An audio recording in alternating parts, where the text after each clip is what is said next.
Olá, bom dia. Então, vamos mais uma vez conversar, debatendo com o Terceirão no nosso canal. Nós temos um canal no YouTube, TV Bertino Silva. Entra lá, curta, dá um like em nossos vídeos. Estou aqui com a turma do Terceirão. Bom dia. Bom dia. Estamos aqui então com o aluno Kaique, o Wellington, a Helena, Cauane e Rodolfo. O tema de hoje são temas de sociologia, mas que são temas que perpassam várias disciplinas, né? História, filosofia, em todo esse campo ali. Vamos conversar um pouquinho com eles e o que vamos debater um pouquinho hoje é sobre reforma agrária, sobre a questão de terras. O Brasil é um dos países que mais concentra terra no mundo, né? Poucas pessoas têm uma grande quantidade de hectares e muita gente sem aonde trabalhar, né? Então, perpassa a questão da reforma agrária, tem a questão do MST, invasões de terra. Então, eu gostaria de ver com vocês olhar na história, quando essa concentração de terra não é de hoje, né? Quando que surgiu, como é que foi organizado, né, esse sistema de pouca gente, né, muita terra nas mãos de pouca gente. E aí? A questão da terra no Brasil. O modelo de concentração fundiária foi questionado primeiramente na metade do século XX, após o processo de industrialização, que a população começou a ir mais para a área urbana, né, porque havia mais oportunidade e começou a vir um emprego, também vendo vários benefícios.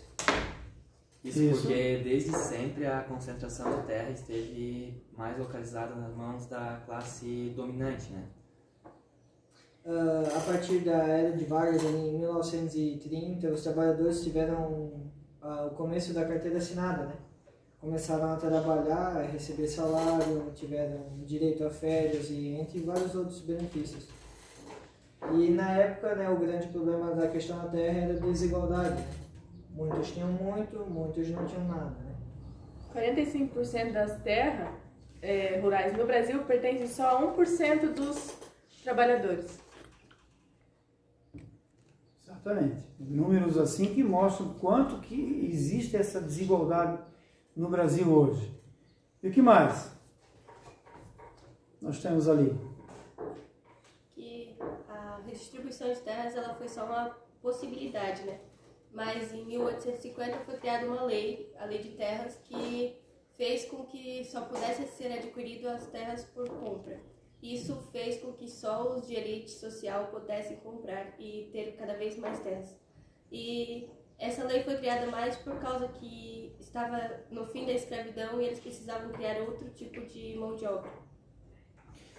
Como nosso amigo Kaique ali já falou, a concentração de terra ficou muito nos povos mais ricos, ou seja, os dominantes, mesmo sob um governo capitalista. Isso quer dizer que a realização de uma reforma agrária significou uma opção por um modelo capitalista atrasado e dependente em relação aos interesses do capital internacional. Isso gerou grandes consequências, pois a reforma agrária fez com que muitos povos do campo fossem para a cidade. Isso encheu e houve um superlotamento nas cidades, o que levou ao inchaço, à ocupação desordenada do espaço urbano e aumentando a violência. Exatamente. Vocês estão percebendo que a origem, né? Vocês estão trazendo a origem da questão da terra no Brasil. Ela começa ali lá na época já do Brasil colônia, né? Que quando as terras a terra era do rei, o rei se achava um direito, né, sobre as terras brasileiras, terras essas colonizadas. Depois esse rei, o rei de Portugal, foi sendo distribuído só para algumas famílias nobres, né? Então os outros brasileiros, né, que foram sendo organizados como indígenas, como escravos negros, africanos, mestiços, esses não tiveram direito à terra. Aqui a Cauane traz, por exemplo, em 1850, o governo do Brasil, que era o rei Dom Pedro II, criou uma lei que ainda prejudicava mais ainda quem não tinha dinheiro para comprar terra. A terra passou a ser uma lei que valoriza a terra, e quem tinha muito dinheiro é que podia comprar. Então a maioria tem que trabalhar para esses donos aí, né? Então a tal da reforma agrária é uma política pública que não é muito nova. Vocês têm quando que vem a reforma agrária, mais ou menos? Traz ali a data. A reforma agrária é século XX, final do século XX, década de 90. 1954. 1954. Foi assim, só uma curiosidadezinha, né? Que o Partido Comunista lançou, né, uma campanha nacional pela reforma agrária. Isso lá em Vitória, em Santo Antão, em Pernambuco. Uma associação fundada por camponeses, né, fizeram tipo uma rebelião para obter o objetivo de assistência médica, jurídica, educacional e também a funerária. Porque o que é a reforma agrária, né? Quando se escuta a reforma agrária, você tem algum dado aí? A reforma agrária é uma redistribuição de terra em um determinado país que existe uma concentração de terra nas mãos de poucas pessoas, que é o caso do Brasil. Mas no Brasil nunca teve uma. Teve nos Estados Unidos, no México, na Espanha e na França. Já teve essa redistribuição de terras. Já aconteceu, né? Já que no Brasil não aconteceu. Porque as terras que são destinadas à reforma agrária, elas não estão cumprindo a função social da propriedade. O que é a função social? É o aproveitamento racional e adequado da terra, a utilização adequada dos recursos naturais e a preservação, né? A observância das disposições que regulam as relações de trabalho e a exploração que favoreça o bem-estar dos proprietários e dos trabalhadores. Isso seria bom, né? Porque, enfim, equilibrar a questão populacional no país, porque teve o êxodo rural, porque o pessoal não se encontra, só tinha força do trabalho deles no campo e foram para a cidade e lá não souberam o que fazer, porque a única coisa que eles sabiam era trabalhar na roça. Ia ser uma justiça e a equidade social. Se tu tá distribuindo terra, tu vai estar distribuindo renda. E também alimento para o Brasil, porque mais de 80% da alimentação do Brasil vem da agricultura familiar. E isso ia provir da reforma agrária, de pequenas terras e os trabalhadores, donos trabalhando nela.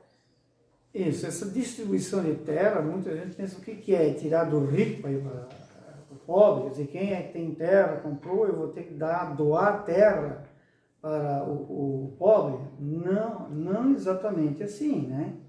Na verdade, assim, quem tem muitas terras, às vezes tem terra que está lá parada, vamos dizer assim, improdutiva, está lá. A ideia é o governo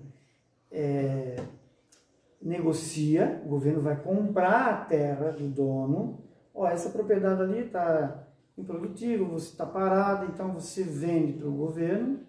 E o governo vende para os sem terra, quer dizer, os que não têm terra, né, os que querem adquirir uma propriedade. Né? Eu entendo que a política da reforma agrária seria isso, quer dizer, ninguém sai perdendo. O dono da terra não vai sair perdendo, ele vai vender, né? Claro que o preço... Não vai ser invadido. Não é a ideia de ser invadido. Quer dizer, as invasões, elas aconteciam no sentido de pressionar o governo a negociar, a fazer essa reforma agrária. Então, daí onde é que surgiu o MST, que é o Movimento dos Sem Terra, a pressionar o governo a negociar. Né? Nos outros anos surgiram também Banco da Terra, não sei se alguém já ouviu falar.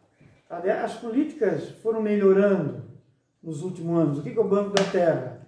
Você que o teu pai lá negocia com um banco, você pede um empréstimo do banco e você paga por ano um juro bem baixinho. Um financiamento. Né? Um financiamento para conseguir comprar aquele terreno.